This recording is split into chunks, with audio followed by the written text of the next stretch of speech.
नमस्कार भावी शिक्षक मित्रांनो, तुम्ही सर्वजण पवित्र पोर्टलवरती रजिस्ट्रेशन करत आहात आणि रजिस्ट्रेशन करताना तुम्हाला व्हेरीफाय ओ टी पी करताना प्रॉब्लेम येत आहेत. बऱ्याच लोकांना ओ टी पी त्यांच्या मोबाईल नंबरवर येत नाही. सो त्याच्यासाठी एक 2-3 कारणं असू शकतात. ते आपण आता इथे ह्या व्हिडिओमध्ये डिस्कस करूया. पहिलं कारण म्हणजे तुम्ही एक व्हेरीफाय करा की ज्या नंबरवरती ओ टी पी सेंड होत आहेत, पोर्टलवरती इथे आपल्याला दिसत आहेत बघा, 6728, तुमच्या मोबाईलचे शेवटचे 4 अंक तुम्हाला इथे दिसत आहेत. त्या मोबाईल नंबरवरती ओ टी पी जात आहे. तुम्ही पहिली गोष्ट ही व्हेरीफाय करा की तुम्ही टेट 2025 या फॉर्ममध्ये कुठला मोबाईल नंबर दिलेला होता, तुमचे कॉन्टॅक्ट डिटेल कोणते होते, त्या मोबाईल नंबरवर तुम्हाला ओ टी पी मिळणार आहे.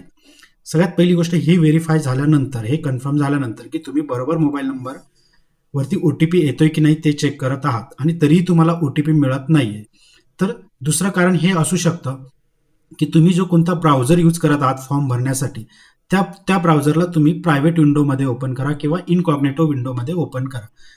ते कसं आहे ते मी तुम्हाला दाखवतो. जर कदाचित तुम्ही क्रोम हा ब्राउझर यूज करत असाल तर त्याला म्हणतात की इनकॉग्नेटो विंडोत ओपन करा. म्हणजे काय होतं की एक प्रायव्हेट विंडो ओपन होते आणि त्याच्यामध्ये तुम्ही तुमचा फॉर्म भरा. ती कशी ओपन करायची? आता हा मी क्रोम ब्राउझर ओपन केला आहे. या क्रोम ब्राउझरवरती जायचं. इथे तुम्हाला या कॉर्नरला इथे 3 डॉट दिसत आहेत. या 3 डॉटवरती क्लिक करा.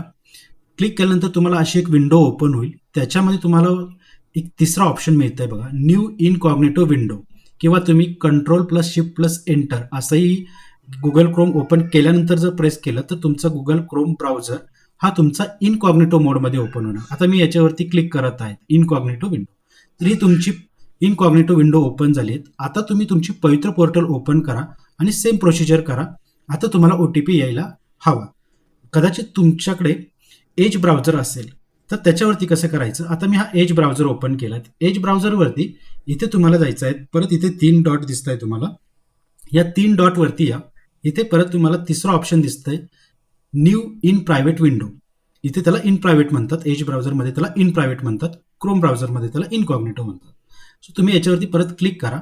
तुम्ही अशी विंडो ओपन होईल. इथे ब्लॅक स्क्रीनमध्ये जर तुम्हाला हा ब्राउझर दिसतो याचा अर्थ तुम्ही इन प्रायव्हेट मोड किंवा इनकॉग्नेटो मोडमध्ये ओपन झालात. परत तुम्ही इथे तुमचं पवित्र पोर्टल ओपन करा आणि इथे तुम्ही इथे नक्की तुम्हाला ओ टी पी येईल. जर इथेही ओ टी पी नाही आला, ब्राउझरवरती जर ओ टी पी मिळत नाही, एवढं इन प्रायव्हेटमध्ये करूनही ओ टी पी मिळत नाहीये, याचा अर्थ त्याचं अजून एक दुसरं कारण असू शकतं. ती एक थोडी तांत्रिक अडचण आहेत. पवित्र पोर्टलचं जे काही सर्व्हिस आहेत ओ टी पी सेंड करण्याची, तिच्यामध्ये कदाचित 1-2 तासासाठी प्रॉब्लेम येत असेल. आणि तो मी ऑब्झर्व केलाय. आता 7 ते 8 कॅन्डिडेटचे जेव्हा फॉर्म भरले तेव्हा बऱ्याचशा कॅन्डिडेटला असा इश्यू येत होता की त्यांना ओ टी पी मिळत नव्हता सुरुवातीला, पण 1 ते 2 तासाने त्यांना ओ टी पी मिळाला. याचा अर्थ काय होतो की पवित्र पोर्टलची जी ओ टी पी सेंड करण्याची सर्व्हिस आहे ती काही वेळासाठी स्टॉप होते किंवा कदाचित खूप साऱ्या रिक्वेस्ट आल्यामुळे ती सर्व्हिस बॅकएंडला काम करत असते आणि प्रत्येकाचा ओ टी पी सेंड करत असते. तर तुमचा ओ टी पी येण्यात कदाचित 5 मिनिट, 10 मिनिट किंवा अर्धा तास लागू शकतो.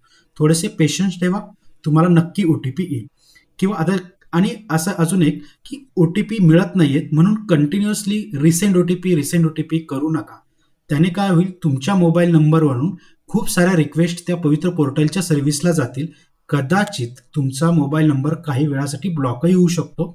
असं शक्यतो होत नाही, पण जेव्हा खूप साऱ्या रिक्वेस्ट येतात तेव्हा एक सिक्युरिटी रिझन म्हणून ब्लॉक केलं जातं. पण ते तुमचं नंतर अनब्लॉक पण होईल. पण असं करू नका, resend continuous O T P करू नका. पोर्टलवरती ऑलरेडी खूप सारा लोड चालू आहे. खूप सारी विद्यार्थी मित्र आपले फॉर्म भरत आहेत, त्याच्यामुळे तिथे लोड आहे. जर तुम्हाला ओ टी पी नाही मिळाला तर मी असं सजेस्ट करेल, एक 30 मिनिट, एक अर्धा तास, 1 तास जरा वेट करा. तुम्हाला परत ट्राय करा, तुम्हाला नक्की ओ टी पी येईल. अजून एक दुसरी गोष्ट तुम्ही करू शकता, तुमच्या आजूबाजूचे कोणी विद्यार्थी मित्र जर भरत असतील, हा फॉर्म भरत असतील, तर त्यांना विचारा तुमचा ओ टी पी आता येत आहे का. जर त्यांचा येत असेल आणि तुमचा येत नसेल तर तुम्ही डेफिनेटली, जसं मी मागे सांगितलंय, की इनकॉग्नेटो मोडमध्ये किंवा प्रायव्हेट विंडोमध्ये जा आणि तिथून ट्राय करा, तिथून नक्की येईल. आणि जर त्याही मित्रांना जर ओ टी पी येत नसेल तर समजून जा की सध्या सर्व्हिस डाऊन आहे.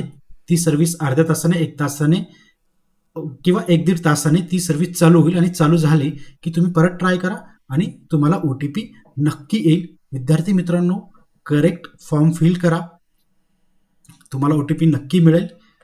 धन्यवाद मित्रांनो. जर अजून काही असे प्रॉब्लेम असतील तर तुम्ही कमेंट बॉक्समध्ये मला कमेंट करा. मी त्याचं उत्तर देण्याचा प्रयत्न करेल किंवा अजून दुसरे काही पॉईंट असेल तर त्याच्यावरती छानसा छोटासा व्हिडिओ करून पाठवेल.